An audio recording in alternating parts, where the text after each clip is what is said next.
Question is, the extremities of 1.2 meter rod of mass 25 kg may move freely and with no friction along two straight track as shown in figure. If the rod is released with no velocity from the position shown, determine the angular acceleration of the rod AB and the reaction at A and B. So हामीलाई given छ यो रडको length भनेको 1.2 metre दिएको छ and यो angle भनेको 30 degree दिएको छ, यो एंगल भनेको 45 डिग्री दिएको छ र हामीलाई फाइन्ड गर भनेको छ यसको angular acceleration that means alpha and the RA र आरबी फाइन्ड गर भनेको छ। So now let us suppose alpha को डाइरेक्सन काउन्टर क्लकवाइज छ भनेर मानौं एन्ड यहाँ कन्स्ट्यान्ट मोसन भएको कारणले एबी भनेको ए लाइनसँग प्यारलल हुन्छ एन्ड ए भनेको के हुन्छ यतातिर गइरहेको छ एन्ड एबी बाइ ए भनेको के हुन्छ जहिले पनि एबी बाइ ए भनेको यो रडलाई रेडियस बनाएर खिचेको सर्कलको ट्यान्जेन्ट हो। सो योसँग ट्यान्जेन्ट हुन्छ, सो यो भयो A B by A. Now a फिगरलाई ड्र गरौँ showing the acceleration।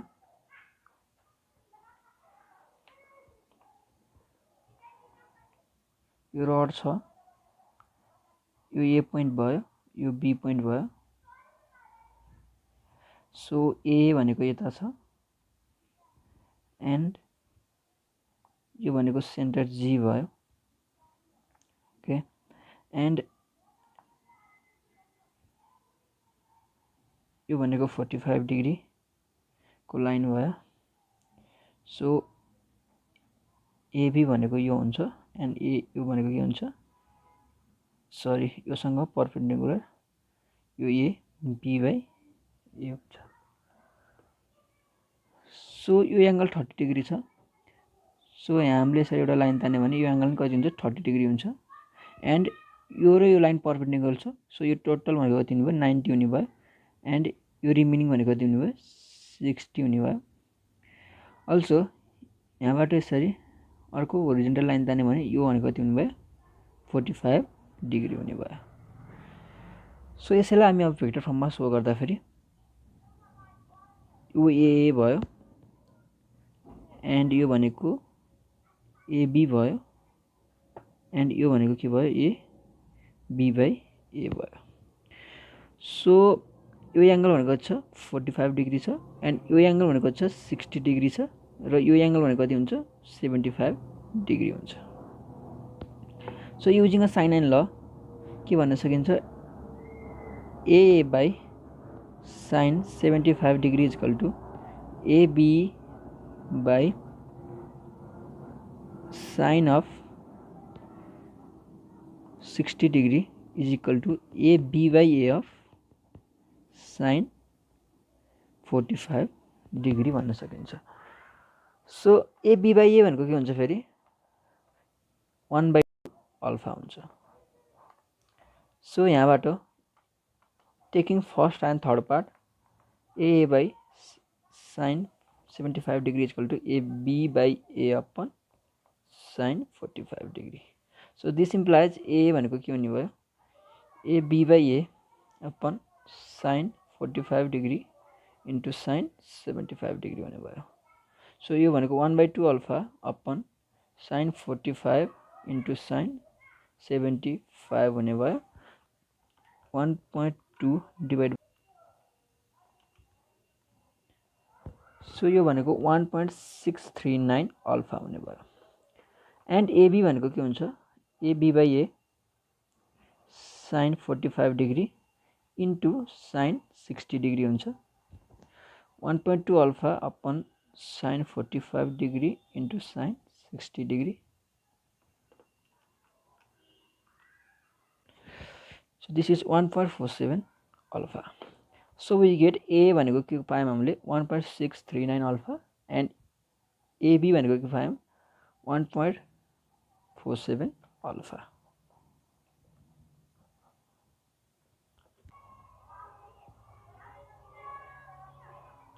सो अब सेन्ट्रल एक्सेलरेसनमा हेरौँ।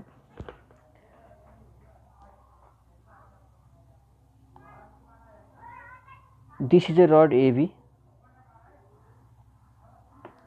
एन्ड यो सेन्टरबाट यो सेन्टर इलस्ट्रेसन ए भयो and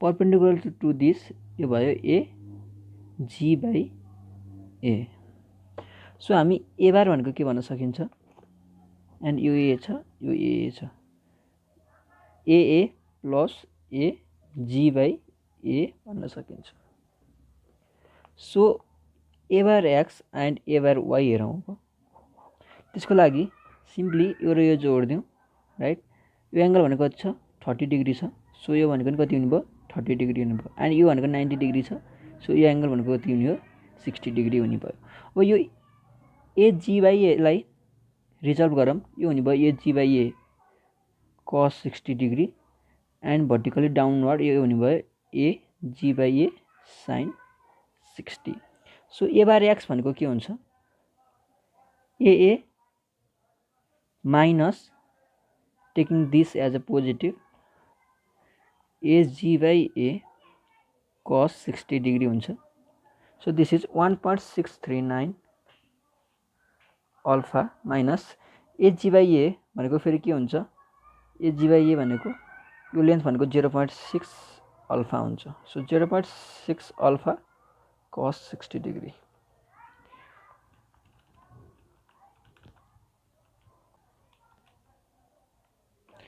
so this gonna be 1.339 alpha and also a bar y भनेको कति हुन्छ a bar y भनेको माइनस डाउनवर्डलाई नेगेटिभ मान्दा a g by a sin 60 degree मात्र हुन्छ सो यो भनेको माइनस 0.6 अल्फा sin 60 डिग्री भयो 0.6 sin 60 डिग्री सो यो भनेको 0.52 अल्फा हुने भयो in downward direction and the moment of inertia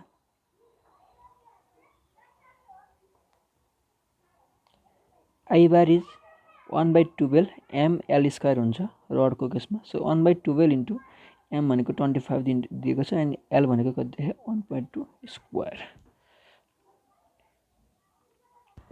so यो भनेको 3 kg मिटर स्क्वायर आयो now we knows the system of external force is equivalent to the system of effective force so first में external force हरु so गरौँ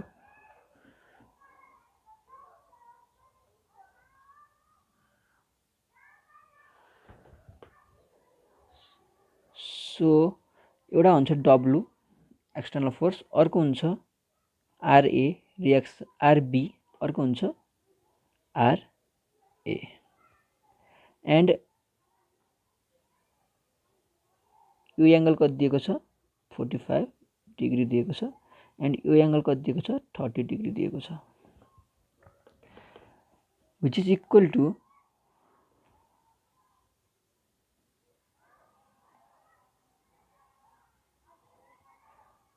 अब effective force के हुन्छ एउटा हुन्छ MA बार X अनि अर्को हुन्छ MA बार Y अनि अर्को हुन्छ कपल I अल्फा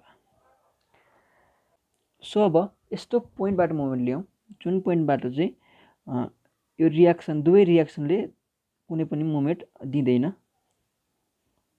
सो त्यसको लागि सिम्पली के गरौँ भने यो लाइनलाई माथिसम्म प्रोजेक्ट गरौँ अनि यसलाई पनि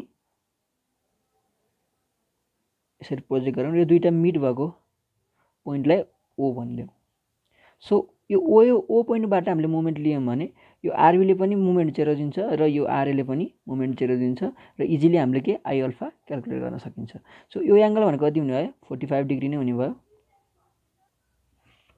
सिमिलरली यहाँ पनि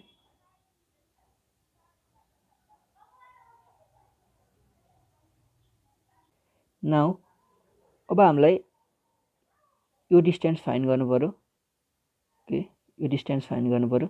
यो डिस्टेन्स फाइन्ड गर्नको लागि सिम्पली यो भनेको छ 0.6 छ।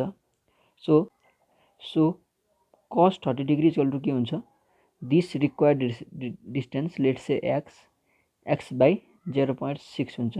सो x भनेको कति आउने भयो, 0.6 cos 30। सो यो भनेको 0.52 मिटर आउने भयो। सो यो डिस्टेन्स कति रहेछ, 0.52 मिटर रहेछ। सिमिलरली यो डिस्टेन्स फाइन्ड गर्नु पर्यो भने यो डिस्टेन्स भनेको कति हुन्छ, sin 30 equal to let's say y by 0.6। So y भनेको कति आयो, 0.3 आयो। यो भनेको छ 0.3 छ। अल्सो यो भनेको कति हुन्छ, 0.6 मिटर हुन्छ। एन्ड यो डिस्टेन्स भनेको फेरि कति हुन्छ, त्यसको लागि यो भनेको कति छ, 45 डिग्री दिएको छ। सो यो पनि 45 डिग्री हुने नै भयो, यो 90 छ। सो सिम्पली के भन्न सकिन्छ, tan 45 degree equal to this let's say this is z upon this total is 0.52 into 2 हुन्छ। So this implies z equal to 0.52 into 2। So यो भनेको त्यहाँ 1.04 मिटर आयो। So we get O point भयो। यो हाइट भनेको कति रहेछ, यो भनेको 0.3 छ र यो भनेको कति हुन्छ, 1.04 प्लस 0.3 हुन्छ। सो यो भनेको 1.34 मिटर भयो।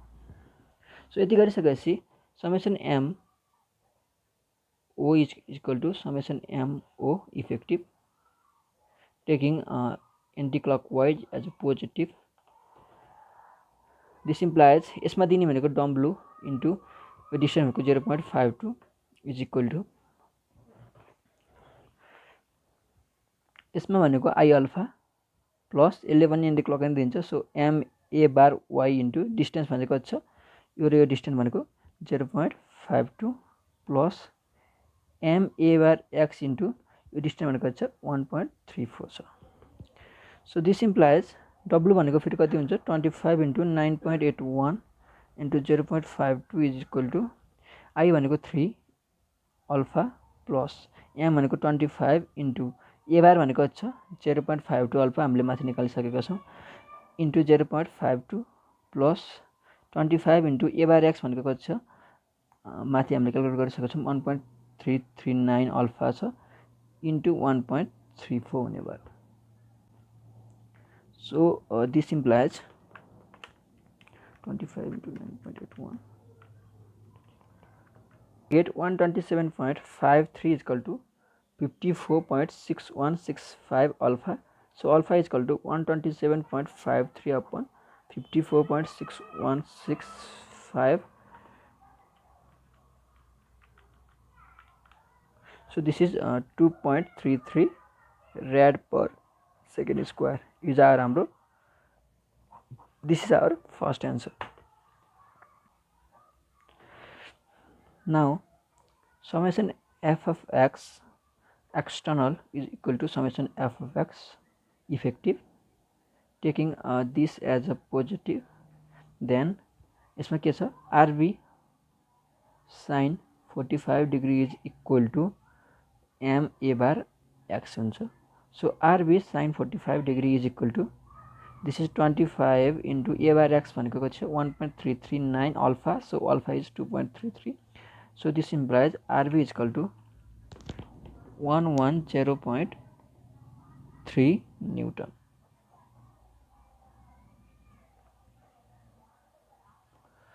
Also summation Fy external is equal to summation Fy effective, taking upward as a positive, then RB cos 45 degree minus W plus RA is equal to minus MA bar Y. So RB is 110.3 into cos 45 degree minus W is 25 into 9.81 plus RA is equal to minus 25 into A bar Y is 0.52 alpha, so 0.52 into 2.33. So this implies 110.3 cos 45 degree.